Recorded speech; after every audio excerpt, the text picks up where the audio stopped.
Salut à tous, on se retrouve aujourd'hui pour parler du FC Barcelone en ce samedi 7 octobre et on commence tout d'abord avec les deux unes aujourd'hui, Mundo Deportivo et Sport. Et pour commencer avec Sport les gars, El Muro del Barça, donc en gros le mur du Barça avec les deux là, Araujo, bon qui a été longtemps blessé en ce début de saison mais il est revenu là, puis les derniers matchs sont très bons. Et Koundé, bon lui il n'est pas blessé depuis le début de la saison, heureusement, et il est surtout très bon, je pense que c'est peut-être le meilleur joueur du Barça en ce début de saison, avec quelques autres, c'est vrai qu'il est très performant, hein, Jules Koundé, donc le mur du Barça pour ces deux-là. Et l'autre une aujourd'hui, ça parle de Victor Roque. Objectif en gros, Victor Roque. Donc Barcelone est déterminé à faire venir Victor Roque cet hiver, hein, surtout après la blessure de Lewandowski. Bon, il sera revenu bien sûr Lewandowski en janvier. Voilà, c'est un mois, c'est pas 4 mois qu'il est blessé. Mais voilà, on sait que quand un joueur est blessé comme ça, surtout comme Robert Lewandowski, il n'y a pas d'autre neuf pur, on peut dire, du côté du Barça pour le remplacer. C'est vrai que si par exemple Victor Roque aurait été là, il aurait été le joueur parfait pour remplacer tout simplement Lewandowski. Donc c'est pour ça que le Barça veut le faire venir dès le 1er janvier. N'oubliez pas qu'il est blessé, hein. Normalement il est blessé jusqu'à janvier, hein. Il devrait faire peut-être son prochain match, hein, du côté du Barça, le jeune brésilien. Lamine Yamal et Araujo vont mieux et ils seront à disposition de Xavi pour le match face à Grenade. Donc concernant Lamine Yamal, on sait qu'il a des problèmes de ventre, hein, lors du dernier match contre Porto, et du coup voilà, ça va mieux pour lui, hein. Même chose pour Araujo. Donc les deux seront dans le groupe et pourront potentiellement commencer titulaires demain contre Grenade. N'oubliez pas, c'est demain à 21h, hein, le coup d'envoi Grenade contre l'équipe du Barça. Et tiens, toujours avec Araujo, vu qu'on parle de lui là. Donc aujourd'hui, donc il y a 4 ans jour pour jour, c'était un 7 octobre, hein, Araujo faisait ses débuts avec Barcelone. Donc voilà, on se demandait tous qui était ce jeune joueur, hein, que de nouveau qui était lancé dans le grand bain. Et après on a vu que ça allait être un crack. Et puis maintenant, regardez, c'est un titulaire indiscutable bien sûr au club, hein, le défenseur uruguayen.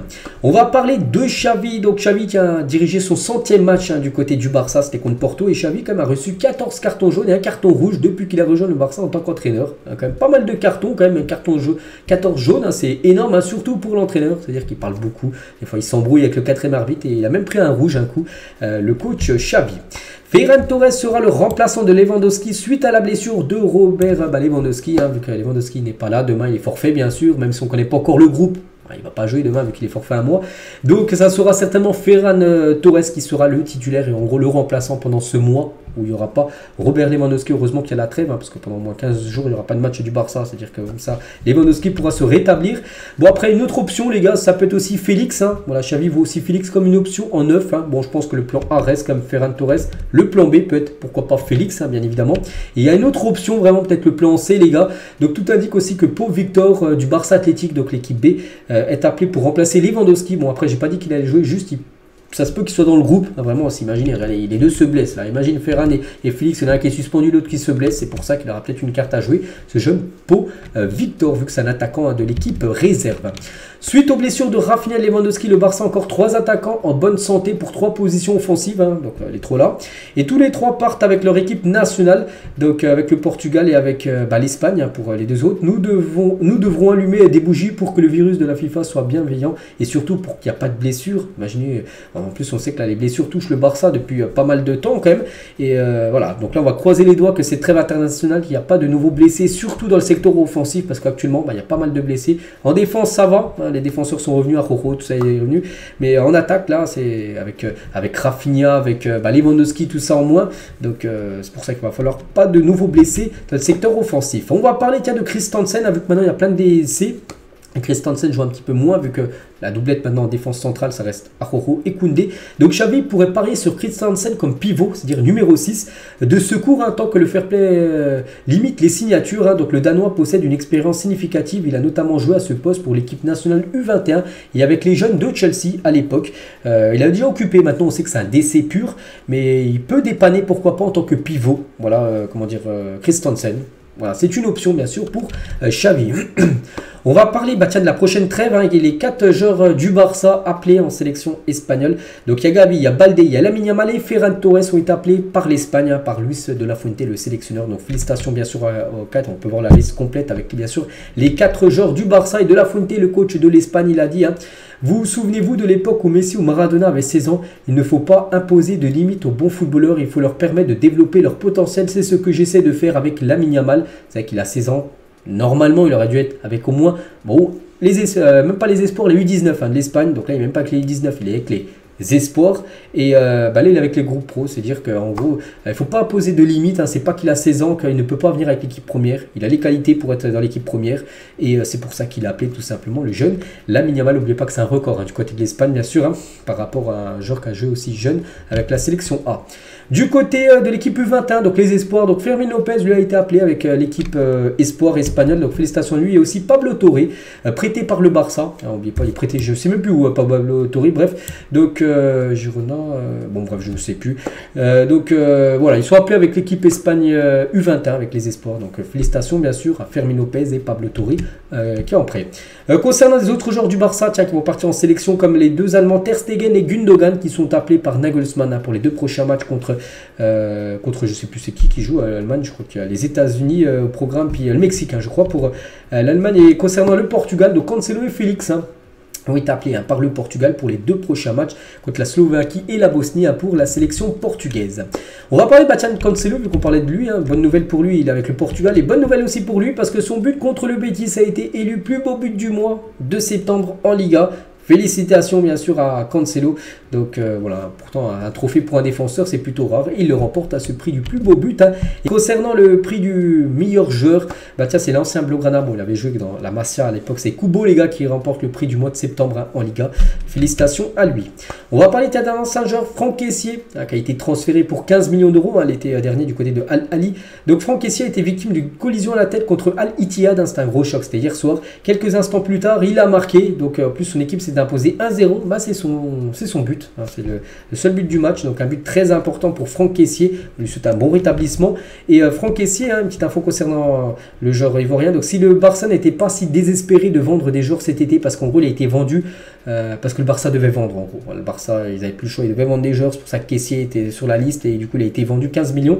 Donc Franck Kessié ne serait pas parti pour moins de 25 millions d'euros si le Barça aurait été pas obligé de le vendre, vraiment ils auraient dit non, voilà. Parce que là ils l'ont vendu 15 parce qu'ils étaient obligés de vendre, mais si ils n'étaient pas obligés de vendre 15 millions, ils auraient dit non direct, ils auraient demandé au moins 25 millions d'euros.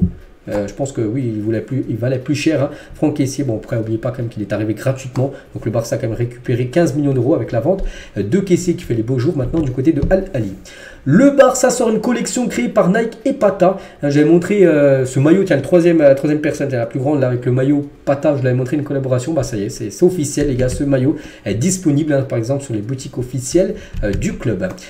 Angel Alarcon donc a subi une nouvelle blessure, donc c'est un joueur de l'équipe B, c'est dommage parce qu'il sera absent pendant 5 semaines, donc 1 mois et demi. Il revenait tout juste d'une longue blessure, il avait loupé plusieurs mois et ce joueur de l'équipe réserve les gars, je crois qu'il a déjà joué une fois avec l'équipe première, bon seulement quelques minutes, donc il s'est de nouveau reblessé. On lui souhaite bien sûr un bon rétablissement parce que déjà quand tu es blessé longtemps, tu rejoues à peine et tu te reblesses pendant encore 1 mois et demi, voilà, il faut être fort bien sûr mentalement, surtout à son jeune âge. Pedri, il a dit le Classico, si tout se passe bien, je serai en pleine forme. On l'espère, toujours avec lui. Donc le dernier FIFA, le dernier eSport FC, il a dit j'ai déjà joué plusieurs fois, même passé plusieurs heures. Et peut-être il a utilisé son avatar, Pedri, pour marquer des buts. Pedri, le joueur le mieux habillé de l'équipe, Jules Koundé. Bon, après, chacun son point de vue par rapport au style vestimentaire de Jules Koundé. Donc, voilà, on sait qu'il a son style à lui, bien sûr, Jules Koundé pour Pedri, c'est lui qui s'habille le mieux. Pedri, toujours maintenant, je m'entraîne quotidiennement. J'espère revenir après la trêve internationale. Donc, bien sûr, là, il n'a pas été appelé. Et voilà, après la trêve, il devrait normalement faire son retour. Ça, c'est une bonne nouvelle parce que, quand même, ça fait pas mal de temps quand même qu'il est blessé.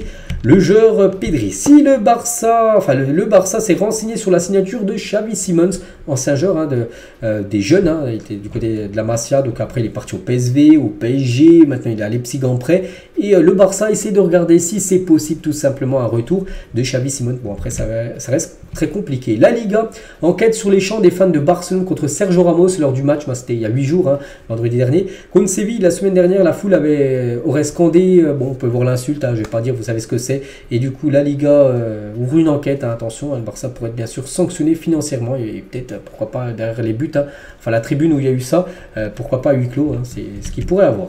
Le Barça envisage de jouer un match amical en novembre ou décembre uniquement pour des raisons économiques. Il y a quelques lacunes dans le calendrier qui rendraient cela possible.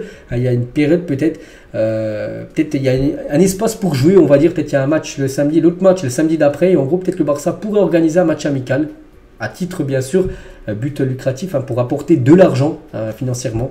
Donc voilà, ça pourrait être au mois de novembre, mois de décembre, voilà, c'est pour l'instant des pourparlers.